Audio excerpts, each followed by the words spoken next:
Hey guys, it's Drake, and today is going to be another one of my Patreon book recommendations.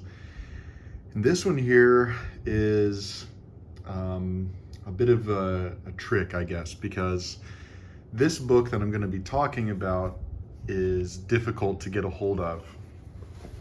The reason I say that is because I had to reach out to the publisher, and they pointed me in the direction of one which was freely online but not on an obvious website, and before and after that I haven't seen another one online. So that's to say that it might be difficult, unless a reprinting happens, to get this book, which is How Is This Going to Continue by James Chapman.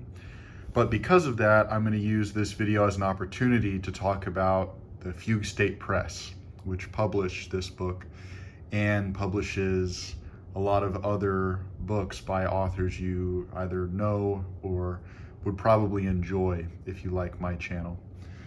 So anyway, with that out of the way, just going to jump into talking about How Is This Going to Continue, which was published in a printing of 50, all signed by the author, James Chapman. And it seems to me that James Chapman runs Fugue State Press. Either he's the founder, or I don't know how big of an operation it is, but one way or another, he's pretty closely affiliated with it. So just aesthetically, I love how this book looks. It's pretty simply made, I suppose, with the with the spiral binding, but I'm a sucker for that original spelling there. I'm sure this is from the Florio translation. But thou diest not because thou art sick, thou diest because thou art living. Death is able to kill thee without the help of any sickness. Montaigne of experience. Yeah, last year I read, now I'm on summer break, last year I read both Romeo and Juliet and Fahrenheit 451, so I think Montag is just in my brain. But anyway, so How Is This Going to Continue? Very timely title, I think, too. And then you have these layers, and then you see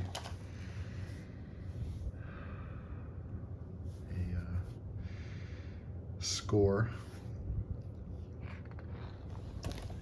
As you see here, limited to a number of 50. And then basically what this book is, in so many words, is this here. The memoir of Eckhard Unruh's final years as a musician, composed by him for narrators, pre-recorded tapes, contralto and baritone soloists, 2 choirs, chamber orchestra, percussion orchestra, electronic and concrete sounds, electric ukulele, and pipe organ. But actually, it is the libretto, and any of the music you would either have to play yourself, or if you know it well enough, you would have to remember it, which is basically what I did. So it is written in the ways of a memoir, a fictional memoir ostensibly, but it's written as if, everything here is true. And I'm kind of a sucker for that method. Borges is famous for it, but more recently you have W.G. Sebald, similar things like the Diaries of Emilio Renzi. You have Sergio Pitol, The Art of Flight, the beginning of that trilogy. Anyway, so somewhat fictional, somewhat truthful memoirs. And it's a description there. And then we have an excerpt from an encyclopedia of Eckhard Rabindranath Unruh, born in Calcutta, India, and died in Berkeley, USA. German-American composer, horticulturist. And then it gives ostensibly what's a fictional encyclopedia entry from the New Grove Dictionary of Music and Musicians, page 454. Now, I haven't checked volume 19, page 454, but I'm guessing this isn't in there. And it tells about him, how he was trained in Hindustani classical music from the Bengali serodist R. Thakura. He moved with his parents to London and so on. And this is just a few pages, but some of the things I thought were pretty neat. Like, at the time I met him, 1966, California, he seemed to see music as the opposite of self-expression. Music was a private means of demonstrating to himself that he was not free. By 1966, he had ceased all attempts at getting jobs in conducting and moved to California in that July. There he would meet his wife, Ulysia Ludwig, a cousin of the mezzo Christa Ludwig. And that is the important connection there. This story is really about his wife. And as you see here, his wife's death of breast cancer in 1975 at age 39 was devastating to him. Near the end of her ordeal, he himself suffered a mild stroke. And that's one of the connections I'll bring in. And you see the connection in the writing of the libretto, and this is the way it's formatted. It's kind of an unusual way of formatting a libretto. I think most people, when they think of a libretto, I just have this here to give an example of what a score looks like. I'm sure most people know what a score looks like. This is Mahler's Fifth Symphony, but it'd be set up like this. You would have one line with the words. Of course, this one doesn't have any actual vocals in it, but this is the way it would normally look. So it'd be set up like this. You'd have instruments and words on the left-hand side, and then the words would go along as the music goes. But in here, it's kind of set up top down, where you see time going on the left-hand side, and then what you would be presumably listening to, or if it's words, hear someone speaking. And like I was saying, there are many musical allusions in here. One of them is Kathleen Ferrier. I don't think I've ever heard her name said out loud. So she's a pretty famous singer from the mid-century, and she also died of breast cancer, in a similar way to this composer's wife. And you have a mixture between actual musical pieces by her, so you can actually just listen to them, and you have quotes by her, or people about her and how she lived. So, here you have blow the wind southerly, southerly, southerly, and then you go to, yes, I shall have to die, you will kiss another when I am pale and cold, and then death is the cool night. And then as you continue on, you see you have an entrance of viola and cello, and then there's a quote by Andre Malraux, and then a quote of Ferrier's diary. Went to Rye and Winchelsea, feeling like death. And another thing I was going to bring up with the fact that the author of this libretto has a stroke is Alfred Schnittke, which I figured was a influence of this work. And most specifically, there is a piece called, I think it's called the Faust Cantata, I'm pretty sure, by Schnittke. And you can listen to it, I listen to it on Spotify, but it's pretty widely available. And Schnittke had himself a stroke, and that made it much more difficult for him to play music and, ostensibly to write music. But even with him, you can tell a difference in how he composed things as he got older.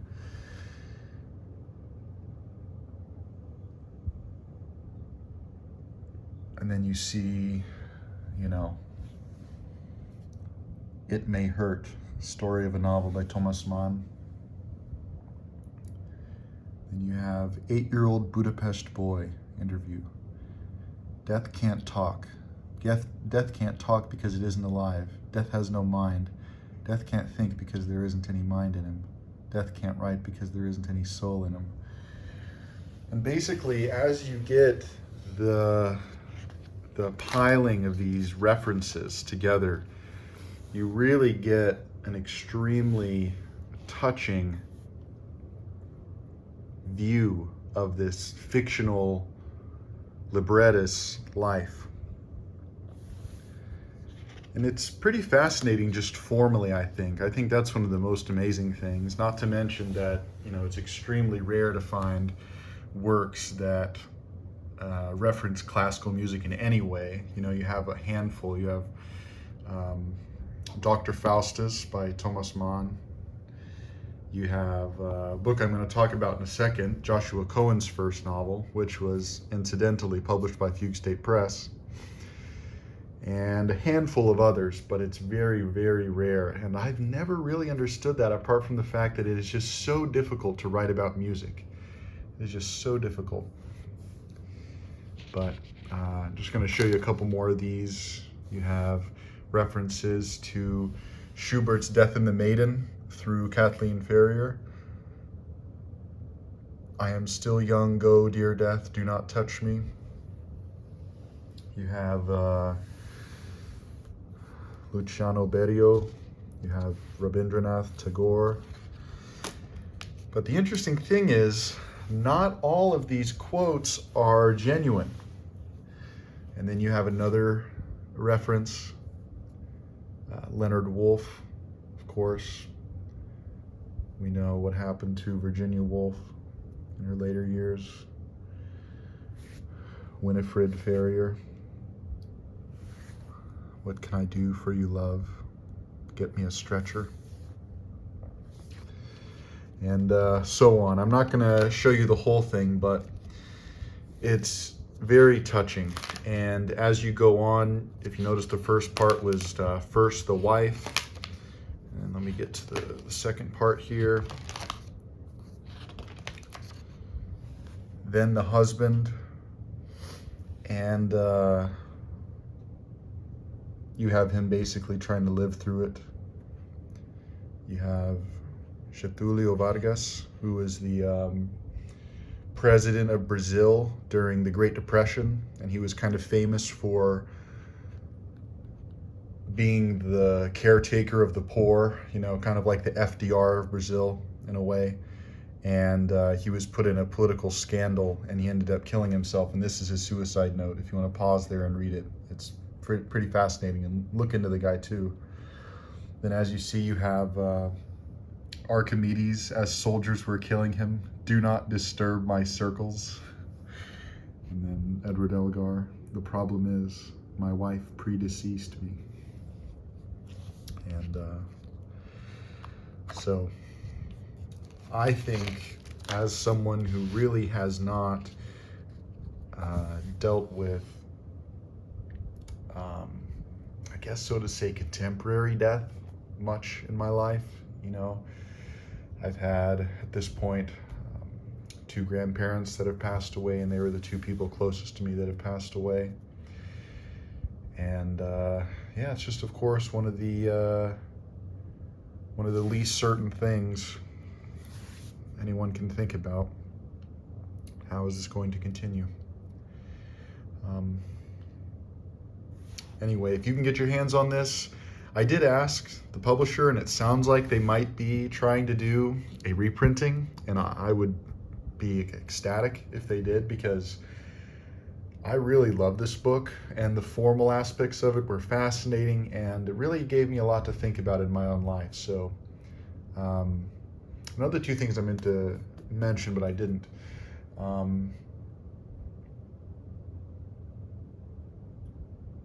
So like I said,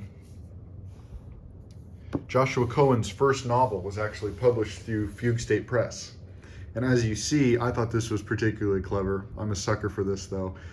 it's set up in the format as the Schirmer classical music library, I think is what it's called, with the yellow and then the border.